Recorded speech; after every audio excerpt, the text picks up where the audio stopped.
Ang mga kwentong ito ay hango sa totoong buhay ng kwento ng isang sabongero. Mga karmitanyo, sana walang mag-skip ng ads. Maraming salamat. Simulaan na natin to. Nay, may pagnanasa din ba si Lolo Toro sa mga gabay ng mutya ng durian? Kasi may iginiguhit siya dito na puno na nakapukaw ng atensyon ko. Tanong ko rito. Anak, kusang lumapit sa lolo mo ang gabay nito. Maaring yan din ang rason kung bakit nagawa nitong lumapit sa iyo. Na ni minsan ding pagmamay-ari niya.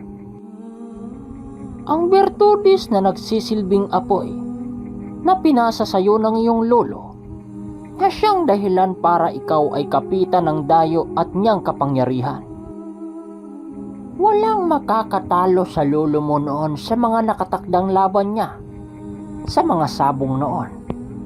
Kaya lang, maraming naiinggit sa kanya.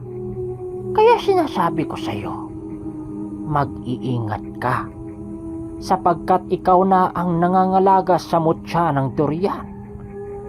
May mga nilalang nagpapanggap ng kaibigan para makuha ang iyong kahinaan. Paliwanag ng aking lula. Pagtatapat pa nito sa akin, na isa din ako sa nakakuha ng mutya, na labis nitong ipinag-aalala. May mga bagay pa kasi akong hindi alam pagdating sa paggamit nito. Na nung mga kapanahonan daw ni Lolo Toro, walang mga demonyo na makapasok sa aming baryo.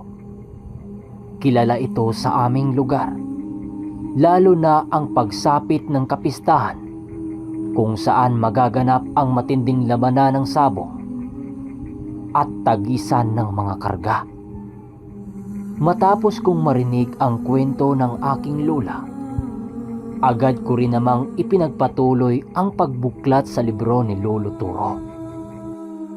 Maya-maya lang ay bigla na lang akong natigilan nang masipat ko ang guhit ng aking lulo na tumutukoy sa isang malakas na mutya ng ipo-ipo at durian.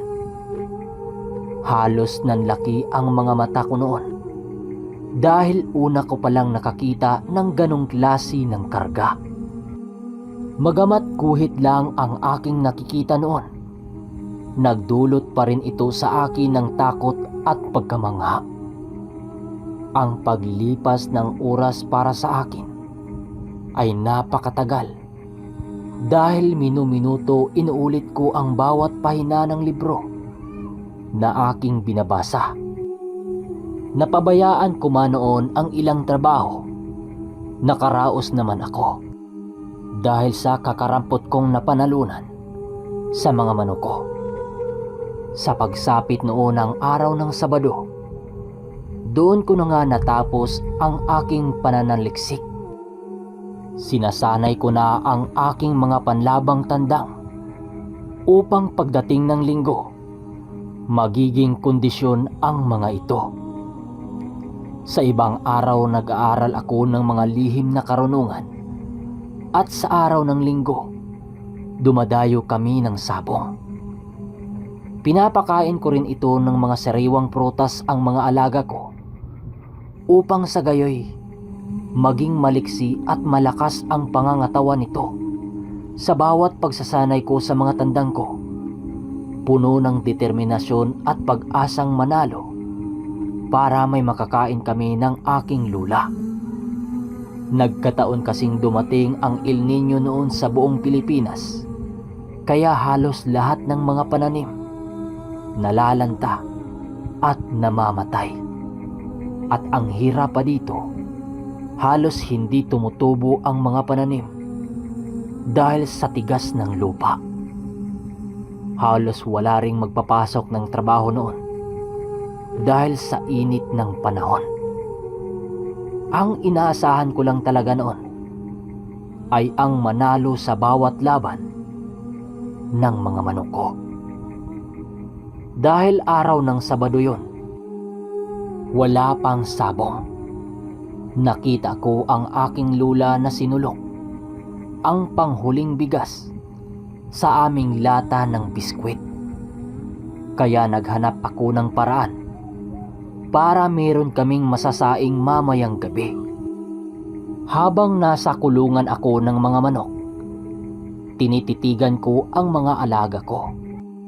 Nagpasya akong ibenta ang ibang mga babaeng manok upang may pambibili ng mga kailangan namin sa bahay.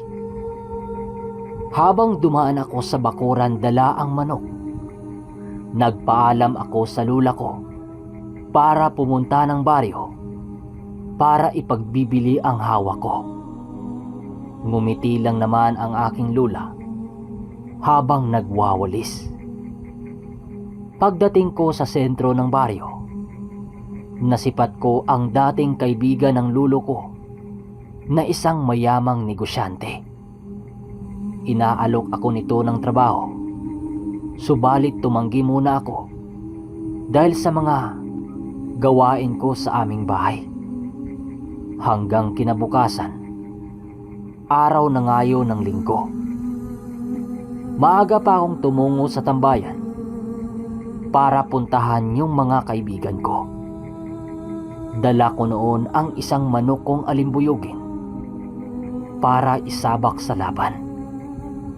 Isa lang ang aking dala noon dahil masyadong babata pa ang iba nito. Meron namang husto na sa gulang, ngunit may mga sugat pa itong hindi naghihilom dahil sa mga laban nito sa nagdaang mga linggo. Pagdating namin ng mga kaibigan ko sa sabungan, doon sa kabilang baryo, agad naman kaming umikot para magmasid. Maya-maya pa, ay merong nakasagutan si Rex na isa ring sabungero.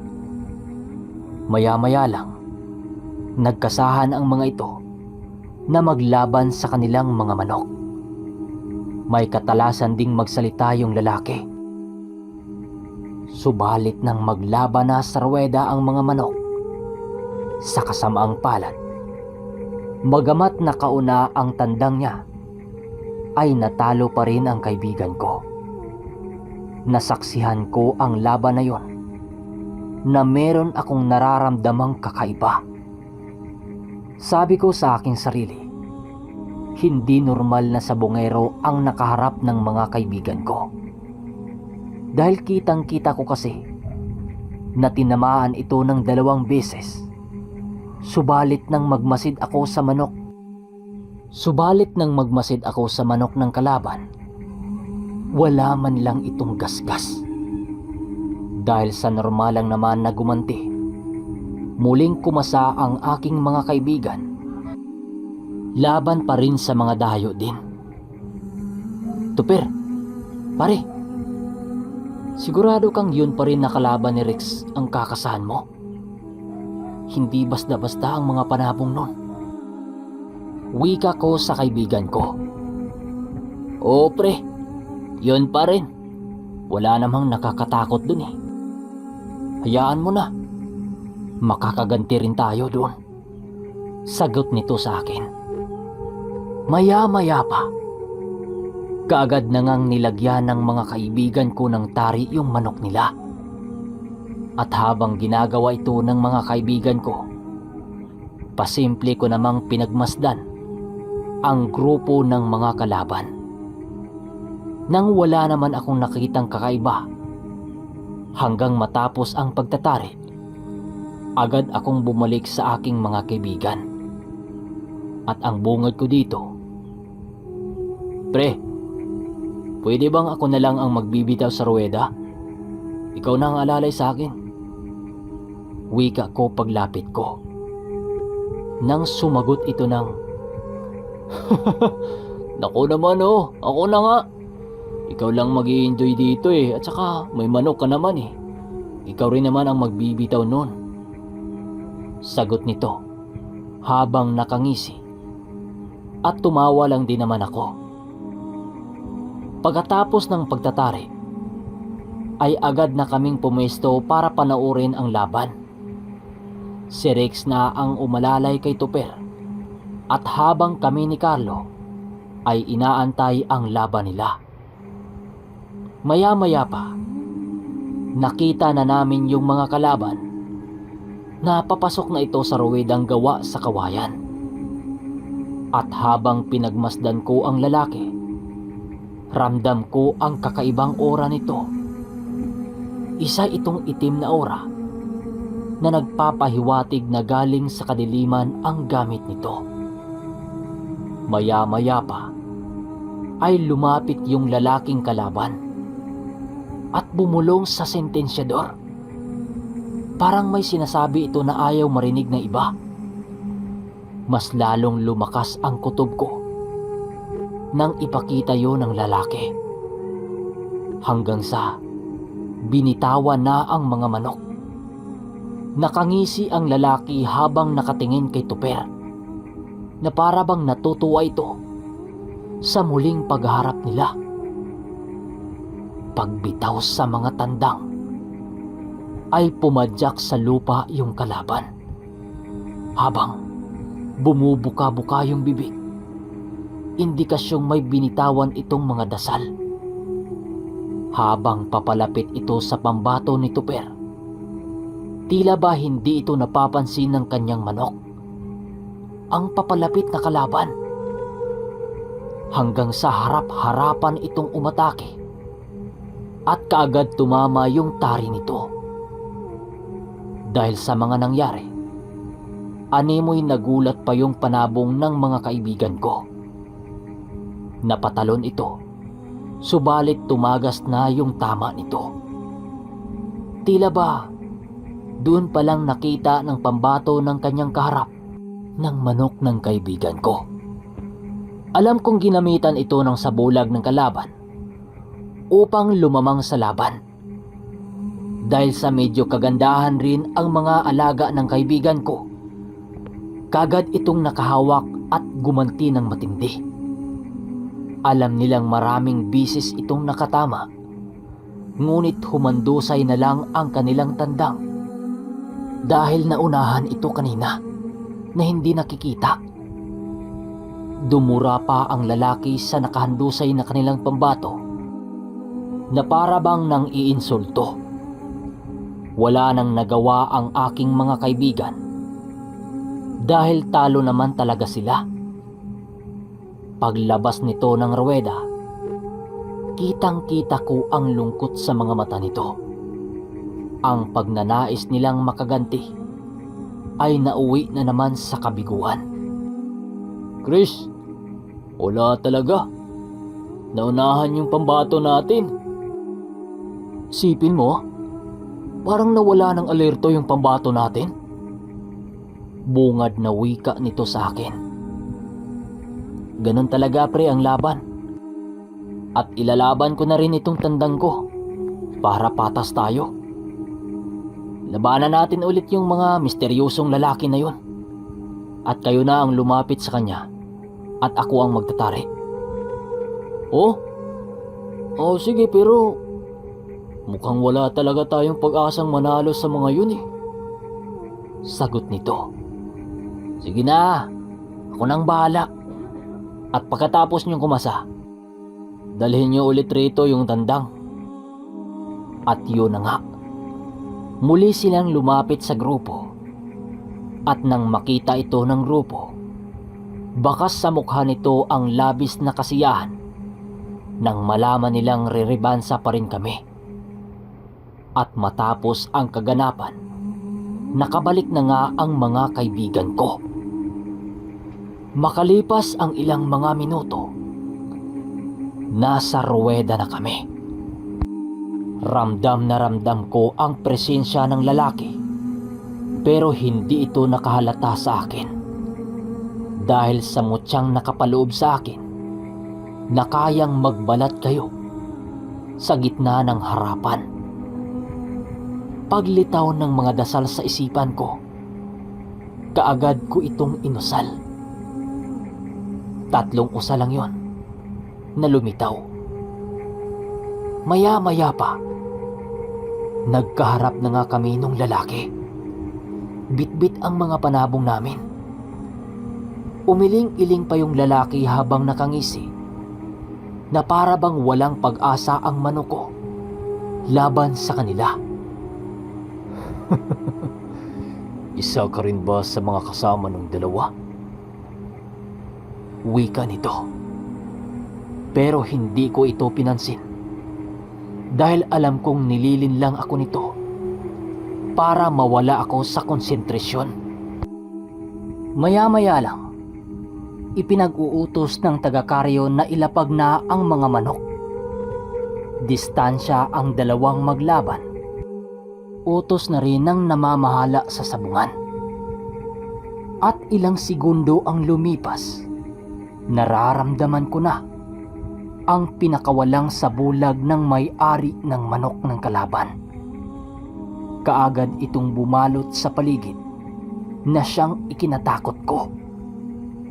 Alam ko kasi ang aral na yon dahil magagawang dayain nito ang iyong paningin. Nanatiling nakatayo ang panabong ko habang yung manok ng kalaban ay dahan-dahang lumapit. Hindi ko na alam ang gagawin ko, kung bubugawin ko ba yung pambato ko para maging alerto. Ilang saglit pa, nagawa nang umikot yung kalaban sa teritoryo ng panabong ko. At sa hindi inaasahang pangyayari, sinugod nito ang pambato ko na hindi napapansin. Pero nanlaki ang mga mata ko dahil ang inaakala kong hindi ito nakita ng pambato ko ay nagkakamali ako. Dahil bago pa man tumama yung tari ng kalaban, kaagad nang umilag yung tandang ko. At dahil sa mga naganap, sunod-sunod na gumanti yung tandang ko. Sa bawat atake nito, sinasalo ito ng kalaban. Pero ang ikinagulat ko, wala itong sugat. Animoy hindi ito tinatablan hanggang sa makakuha ng pabor yung kalabang tandang. At binuhos nito ang lakas sa pag-aatake. Dahil sa lakas nito, bumangga sa dingding ng ruweda yung tandang ko na siyang ikinagulat ng mga kasama ko. Dahil hindi ko inaasahan ang gagawing yun ng kalaban. Pulang mayahin ang kalaban at maitim ang mga paa, samantala yung sa akin, bulik na pula na mistisuhin. Pero magamat ganon, marami na itong napanalong laban at medyo may katandaan na rin kasi. Pagbangon ng tandang ko, nakita kong paika-ika itong tumayo habang umilag-ilag sa mga atake ng kalaban.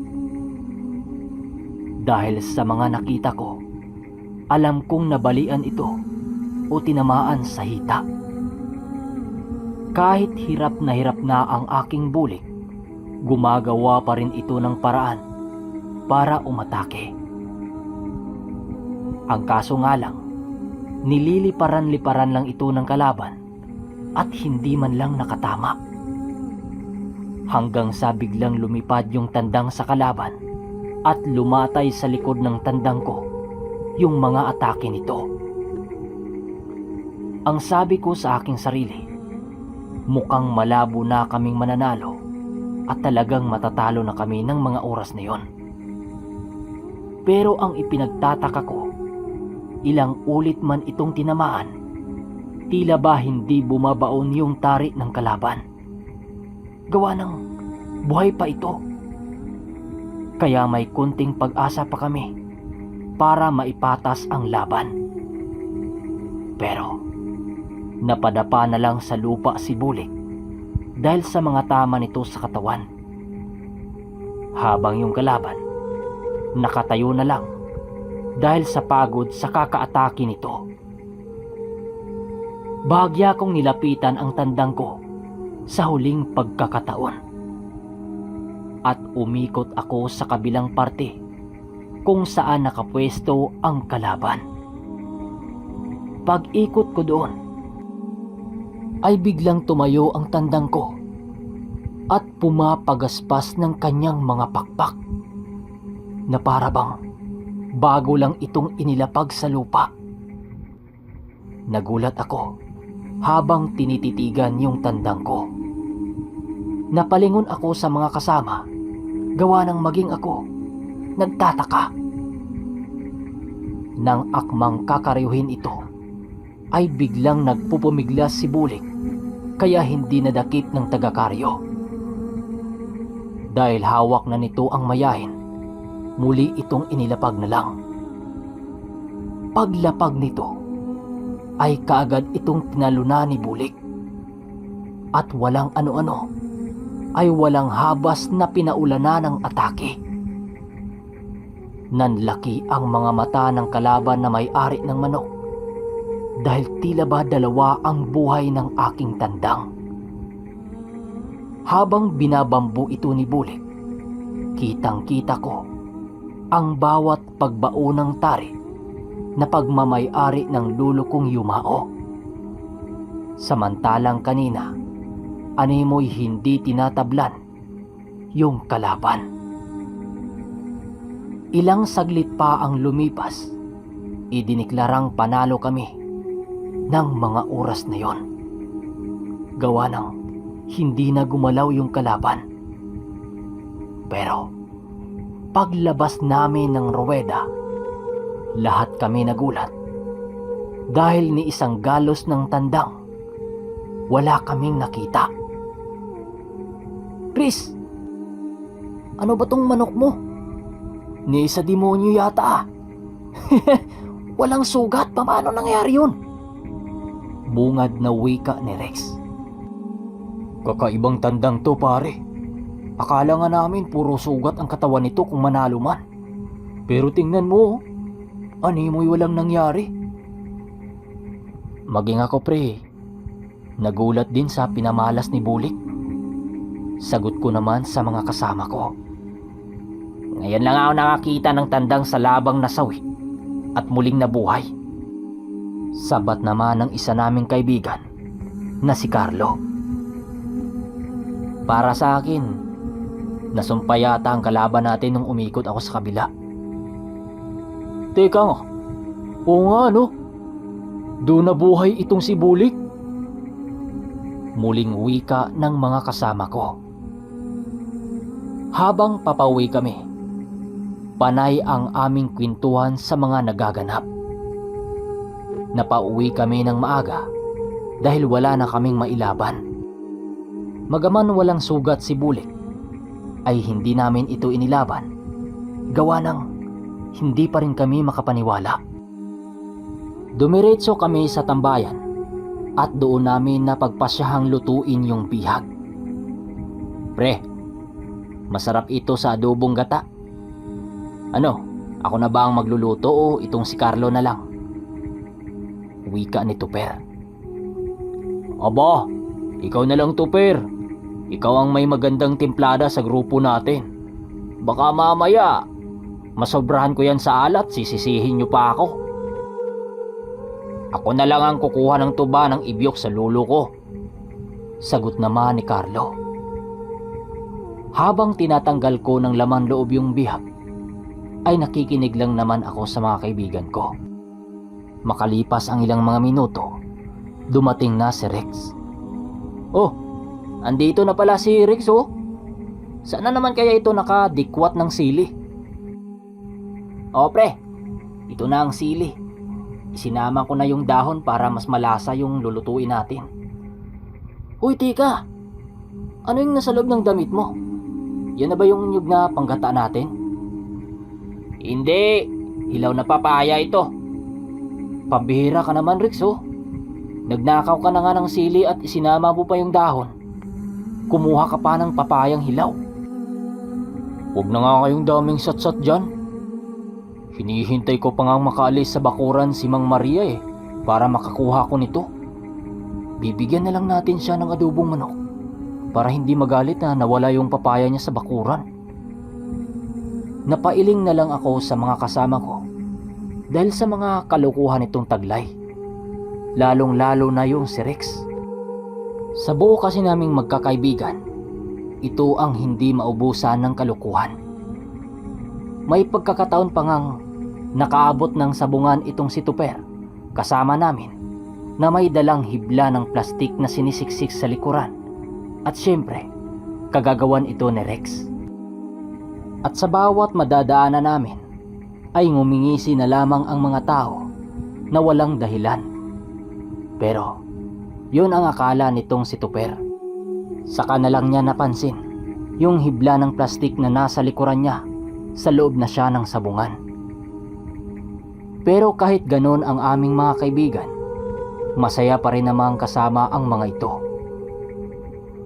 Habang inaantay naming lumambot yung niluluto naming bihag, ay pautay-utay namang tumatagay itong mga kasama ko.